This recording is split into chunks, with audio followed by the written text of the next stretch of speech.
Naghatid ng saya, inspirasyon at pag-asa ang Pangasinan 2nd Provincial Mobile Force Company sa mga bata ng Sitio Pastoran, Barangay Fiesta, San Nicolas, Pangasinan sa isinagawang Community Outreach Program kamakailan.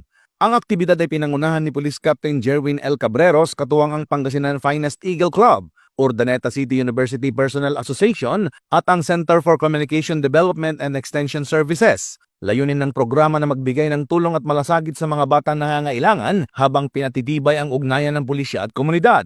Isinagawa ang outreach program bilang bahagi ng pagpapatupad ng 7-point agenda ng Chief Philippine National Police na nakatuon sa pagpapalakas ng tiwala ng mamamayan, mas pinaigting na kooperasyon at mas epektibong serbisyo publiko. Sa pamamagitan ng mga simpleng handog at aktibidad na ipadama sa mga bata ang pagmamalasakit ng pamahalaan at ng mga katuwang nitong organisasyon.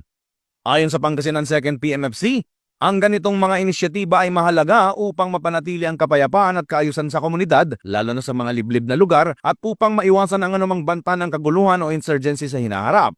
Sa pamamagitan ng Community Outreach Program, patuloy na pinatutunayan ng PNP na hindi lamang sila tagapagtupad ng batas, kundi katuwang din ng mga mamamayan sa pagbuo ng isang ligtas, mapayapa at maunlad na komunidad. Isang hakbang tungo sa pagkakaisa at paghubog ng bagong Pilipinas. Mula dito sa Ilocos Region, ako po ang inyong PNN correspondent, Police Master Sergeant Robert Abella Jr., alagad ng batas, tagataguyod ng Balitang Pulis.